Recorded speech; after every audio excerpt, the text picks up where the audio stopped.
Ya estamos con Alfredo Zayat. ¿Cómo está, Alfredo? Bien, muy bien. Estaba escuchando al final del pase. ¿Qué dije? No.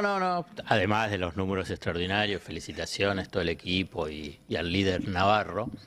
Estaban diciendo los lugares que les gustaría ir Ah, sí. a trabajar. Uno sueña un poco.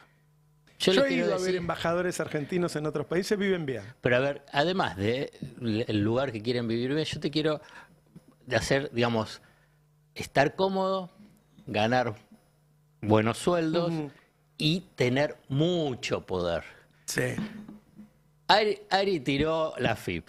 Yo le quiero decir, hace muchos años que estamos transitando esto. Digo, está bien, te da muchos vínculos. Sí. Yo le quiero decir, lo voy a hacer muy sencillo. Vayan al Banco Central. Ahí tenés el poder.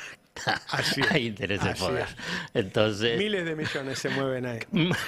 sí, ahí tenés el gran poder. Por eso cuando el kirchnerismo se metió con el Banco Central, ahí es que... Ahí encontró enemigos sí, que no se la perdonan. Y además, porque tenés toda una red de técnicos que fueron pasando, digamos, ese elenco estable que te hacía muy difícil avanzar, digamos. Todas las gestiones que durante el kirchnerismo buscó la transformación del Banco Central, Mercedes Marcó Lupón, Alejandro Banoli, digamos, se enfrentaba con esas limitaciones.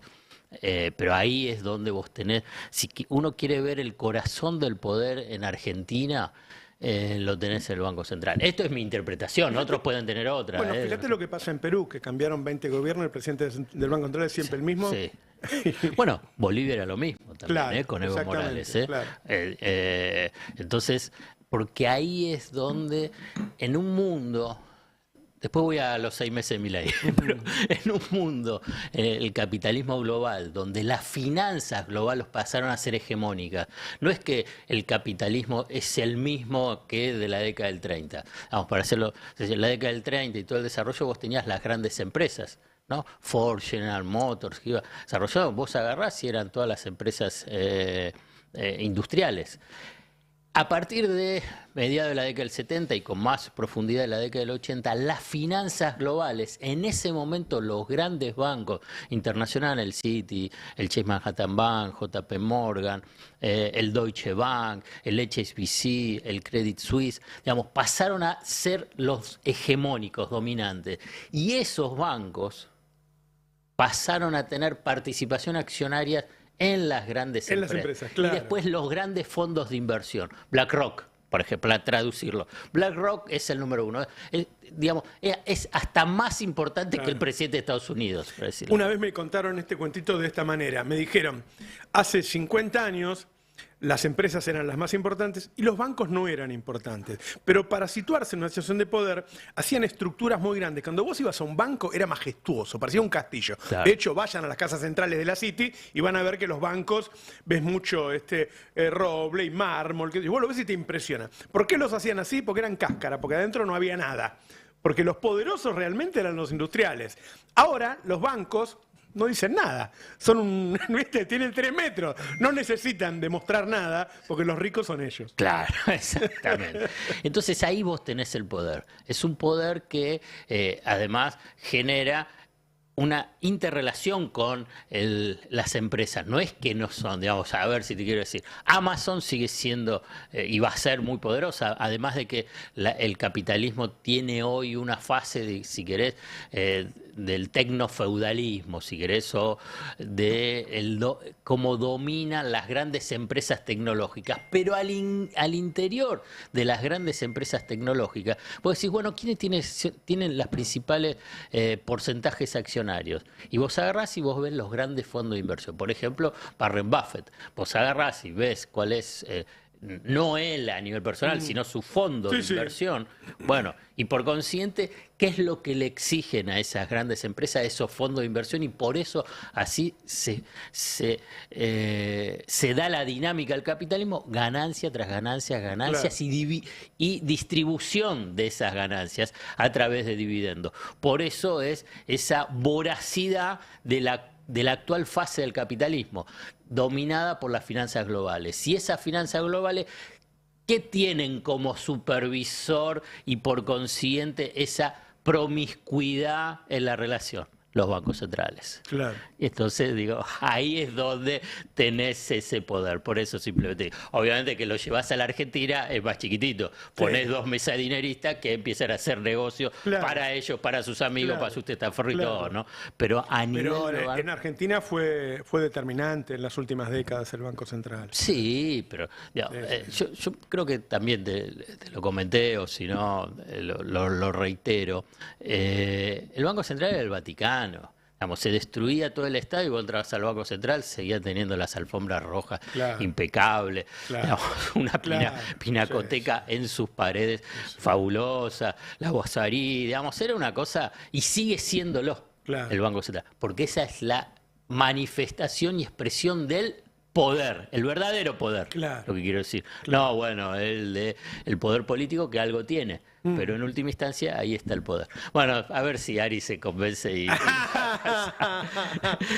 Quiero decirte bueno, una a ver, cosa. los 6 meses. 6 meses. ¿Por qué? Porque, digamos, se me ocurrió algunas cositas, vamos a mencionar al respecto, porque nosotros ya hicimos bastante descripción de la situación económica. Porque salió Javier Milei, salió Luis Caputo ayer a hablar, ahora vamos a escuchar dos audios del ministro de Economía, e incluso Federico Sturzenegger a través de un hilo de tweet. Con todo respeto, pero la verdad hay una estrategia fenomenal. Fingen demencia o la verdad están en una estrategia de confusión deliberada extraordinaria para buscar que ser efectiva, porque muestran una Argentina de los 6 meses que no existe. Que, digamos, hay una crisis autogenerada que no tiene registro en la Argentina de la recuperación de la democracia, para no hacer algo muy extenso.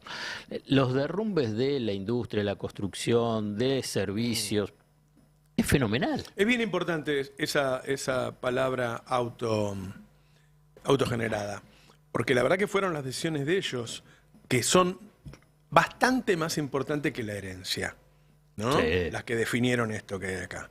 Yo no digo que la herencia era buena, digo que lo más importante para haber llegado hasta acá fueron las decisiones de Milei. Vos escuchás a Caputo, vamos a escucharlo rápidamente porque es cortito lo de inflación, ¿no? Lo de inflación. Sí, lo puedo mostrar acá, ¿no? Este es el índice Caputo, ¿no? Ponele. Y bueno, inflación del 25,5, 26 en febrero, 13,2, 11 y 8,8. Sí.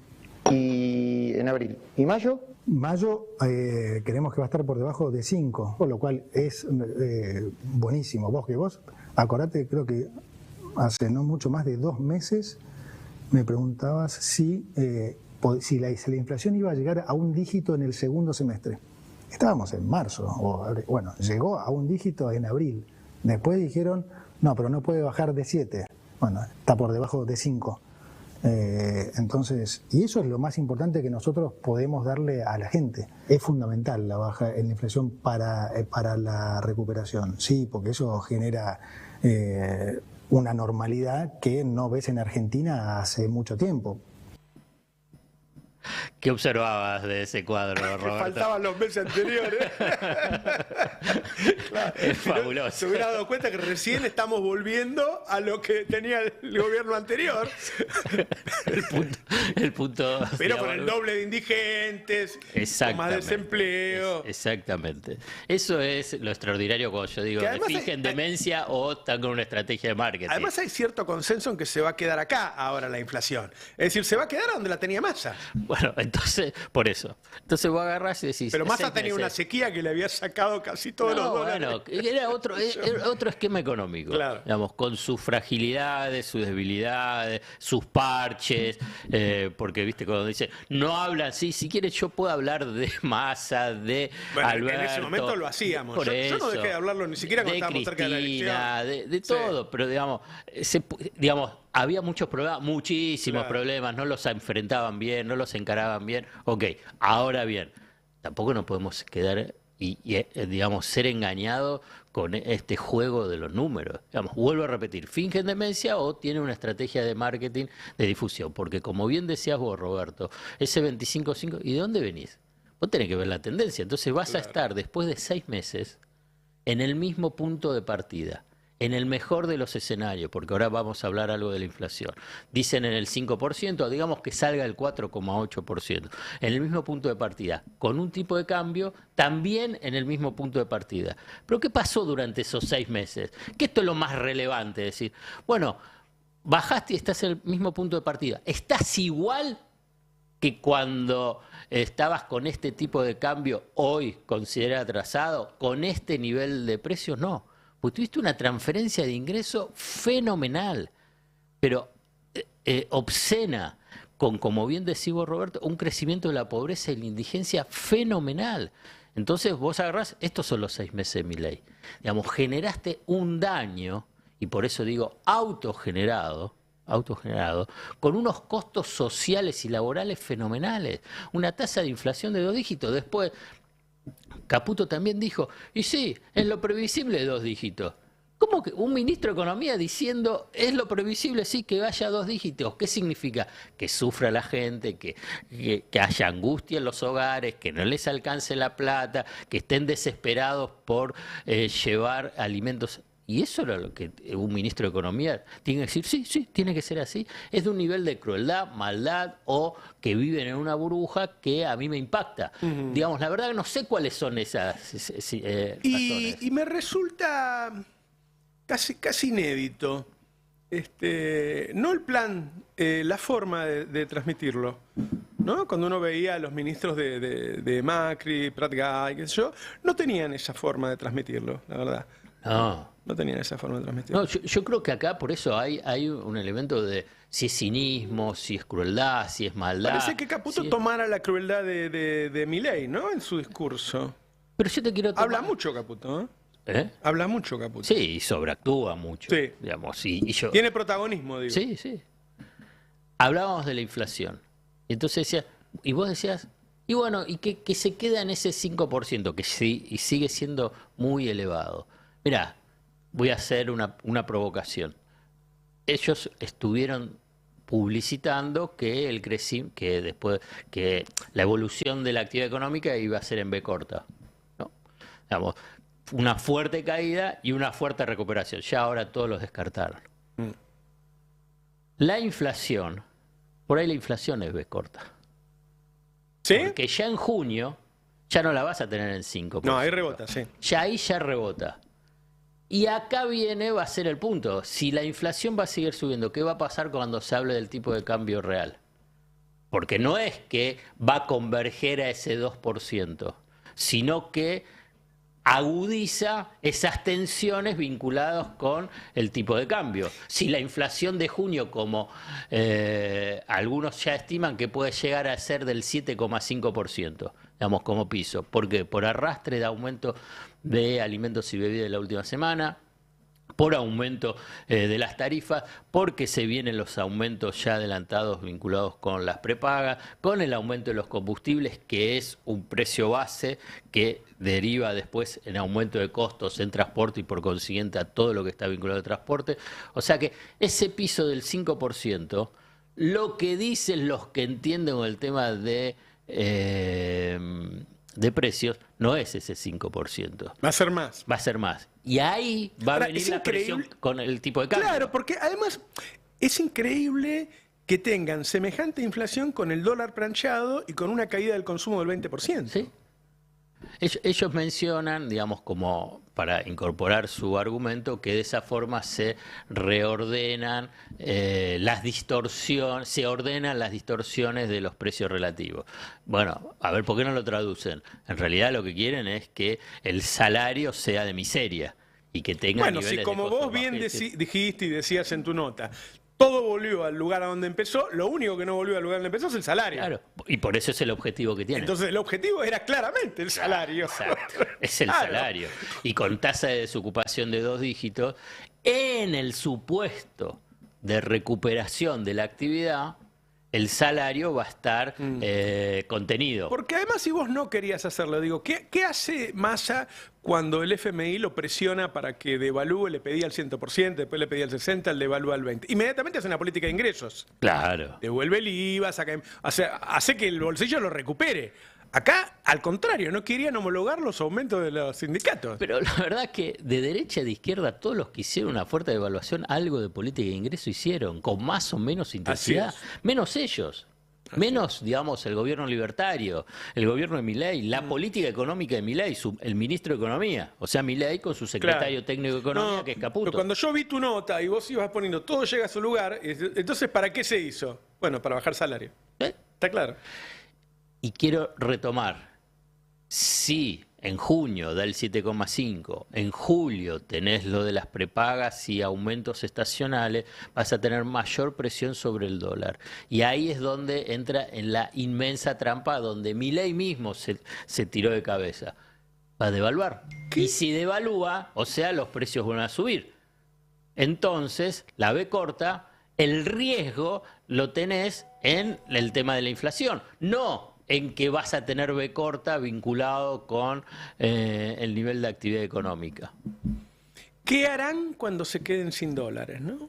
Y bueno, ahí es donde tenés ese punto central de debilidad de la mayoría de los gobiernos. Las crisis en Argentina, más allá de lo moral, de lo que uno siente, no es porque aumenta la pobreza, porque aumenta la indigencia, porque aumenta el desempleo. Es lo financiero lo que genera la crisis política. Y en Argentina sí tiene unas características, digamos, tiene una razón, digamos, porque se ha agudizado los rasgos de la economía bimonetaria, porque bueno, tiene todo un recorrido, porque en otros países vos agarrás y dices, no, tenés crisis precisamente cuando tenés pobreza, porque la indigencia, porque el tema de desocupación, por la actividad económica, recesión. En Argentina, la gran fragilidad, digamos la copa de cristal es el sector financiero, por eso es tan importante el Banco Central. Y es lo vinculado con el tema de los dólares. Claro. El tema de los dólares. Y hay una obsesión fiscalista, y yo los entiendo, a los economistas, de los jóvenes, los no tan jóvenes, y ya los que han pasado por la función pública o han estado en el mercado financiero y a nivel y como consultores del establishment, ya los más grandes, y que se formaron así, ¿y qué van a decir hoy? Sí, ¿Qué van a decir? No, son los dólares, entonces es como que... Esper dijo que su esto no propia era inflación existencia. porque tenía que ver con la suba del dólar. Sí, pero... Dice, él dijo eso. Claro, pero Milei a la vez en su momento había dicho que el aumento del dólar no es inflacionario. No es inflacionario, es un precio más de la economía y se ajusta. La verdad que... Ahí hay una dosis de ignorancia también. Bueno, es lo que ahí va. Esper, Milei, Caputo, bueno, muestran precisamente esa dosis de ignorancia sobre el funcionamiento de la economía además, argentina, es fenomenal. Uno también va aprendiendo de los hechos, porque la economía no es lo que dicen los libros. La economía va cambiando todo el tiempo y tiene relación con las reacciones que tenemos nosotros. Y la verdad es que si uno mira los últimos años, mira, el gobierno de Macri, que empieza con las corridas en 2018. Mira el gobierno de Alberto, que tiene un primer problema con la guerra y después la sequía, absolutamente determinante. Entonces, lo que marca a todos los gobiernos, las crisis de los últimos gobiernos, es la falta de dólares. Y entonces vos agarrás, ¿qué es lo que está haciendo Milei para tratar de conseguir dólares? Uno de los puntos... Digamos, voy a lo final. Trata buscando de la aprobación de la ley base. ¿Por qué? Porque ahí dice, saldrá el blanqueo y del paquete fiscal, ¿no? Saldrá el blanqueo, vendrán dólares. Muy difícil. ¿Cuántos blanqueos vimos y cuántos dólares vinieron acá? Te lo digo, con el más exitoso de la Argentina y uno de los más exitosos en el mundo fue el de Macri. Primero fue el de Italia a nivel de monto, que estuvo arriba de 120.000 millones de dólares que pasaron a estar registrados, y el de Macri llegó a 114.000 millones de dólares. Bueno, ¿cuánto es que ingresaron a la Argentina? 9.500 millones de dólares. Menos del 10%, ¿no? Entonces, este no sería tan exitoso. No, difícil, muy difícil. Entonces van a ingresar. ¿Incrementa la base impositiva, la base imponible? Sí, y es buenísimo y está bien y se va a recaudar más a futuro de bienes personales. Bueno, bienes personales va a bajar la alícuota. O sea, bueno, claro, es un paraíso fiscal lo que están armando. Pero bueno, o sea, tampoco, ni eso van a tener. Bueno, la otra es la del RIGI, que dice que puede, pero tampoco es en forma inmediata. Eso tarda. Por eso, tampoco Eso va a ser en forma inmediata y tampoco va a ser una lluvia de esas inversiones como uno puede ver en Brasil. Los dólares rápidos son los del campo. Bueno. Y el campo le tenés que dar un dólar más alto. El campo y el sector energético que incrementó un poquitito, bueno, y no alcanzan. Y no alcanzan. Lamentablemente, yo digo, para mí eso es lamentable, no alcanza. ¿Por qué? Porque lo que necesita Argentina, si querés, es una estrategia de una estrategia exportadora consistente, pero por los próximos 10 años. Claro. No en un año. Bueno, entonces uno puede decir, bueno, tenés esos 10 años, bueno, necesitas un puente de dólares. ¿Quién te los puede dar? Bueno, empecemos rápidamente. El Fondo Monetario Internacional, afuera. Ya dijo que no. Por eso. Y bueno, la verdad, porque, digamos, tenés por un lado el nivel de exposición que tiene el Fondo Monetario Internacional con Argentina es inédito para el propio Fondo Monetario Internacional y también para la Argentina. Darle más. Uno puede decir, y es político el fondo. Y sí, la verdad que las últimas definiciones del Fondo Monetario Internacional son políticas. Bueno, ¿y quién es el que define políticamente? Estados Unidos. ¿Quién está hoy a cargo en el gobierno de Estados Unidos? Joe Biden, demócrata. ¿Qué es lo que hizo el genio de las relaciones internacionales, Javier Milei? Fue a Trump. Fue a Trump y le dije, vas a ser el próximo presidente. Y bueno, es difícil, digamos. Ya Estados Unidos, para que largue un dólar, Claro. digamos, lo que pide siempre es subordinación. Para que largue un dólar, bueno. Y va y dice, no, que sea Trump. Si es Trump presidente, y bueno, ahí se le puede abrir una ventanita, digo. Habría que ver, Por eso, una ventanita. Bueno, China, que sí estuvo A trayendo. mí me dicen que viene un Trump mucho más proteccionista, mucho más nacionalista. Y pues es probable. China, otra de las ventanitas. ¿Qué es lo que hizo el genio de las relaciones internacionales junto con su canciller Diana Mondino? Ha sopapeado como pocos. Ni Bolsonaro hizo tantas burradas en relación Es que hay que a una de las meterse potencias. con un grandote así, claro, ¿no? una de las grandes potencias hoy. Vos me decís hace 30 años, 40 años, era China. Hoy no, es una de las grandes potencias. ¿Qué le dice? Le frena la principal obra de infraestructura fuera de China, que es las represas Kirchner-Zepernik. Tiene un montón de capital hundido. Así es. No es que vos decís, bueno, Claro. la dejamos a medio estar, bueno, está bien, no importa. Escúchame, ya puse 1.500 millones de dólares. Y entonces, ¿cómo que no sigue la obra?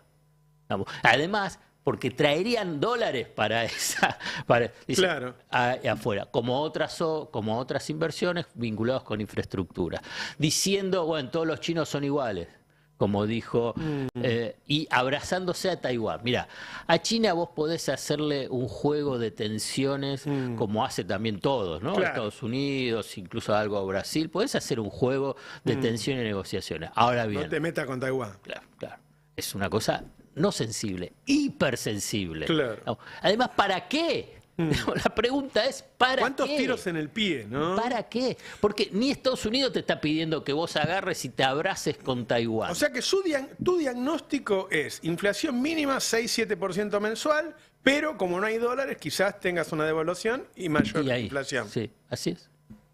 Está bueno, digo, guarden lo que están diciendo el resto de los economistas y lo que dice Alfredo, porque si miran para atrás lo que decía en los primeros meses, van a ver qué es lo que sucedió. ¿No? La economía no es tan difícil si vos decís lo que pensás en vez de lo que piensan, lo que quieren que diga tus jefes. Exacto, digamos, puedo equivocarme. No, está bien. Lo que hoy es, digamos, es la tendencia tiene ese horizonte. Si cambia, si aparece Claro. algún evento Claro. externo o interno, bueno, lo revisaremos. vamos a compartir. Pero, digamos, esa es la tendencia. Y además porque otros también lo están diciendo, vinculado con qué es lo que pasa con el índice de precios en junio. Ya lo que se va a dar a conocer ahora en mayo. Vamos a hablar sobre el índice de precios en mayo. La verdad, ya poco lo están viendo. No, porque están mirando junio. Claro, porque dice, bueno, ¿cómo viene la Están tendencia? mirando O cambió la tendencia. Y está doliendo, están llegando facturas de gas y electricidad terribles. Dramático. Es una locura lo que están haciendo. Porque ahí, déjame que te diga, esto es solo vinculado con el tema de las tarifas. No es si son caras o baratas en esta lógica que se hace del negocio de las energéticas, sino cuál es la capacidad de cuál es el poder adquisitivo de las familias para poder pagarla. Puedes decir, y bueno, si vos estás en un mundo ideal donde decís, bueno, tarifas de factura de 50.000 pesos, 60.000 pesos en los hogares pequeños, de luz y gases, y bueno, pero ¿cuánto ganan? ¿Cuánto es el ingreso que tiene? Y 300.000 pesos, y no.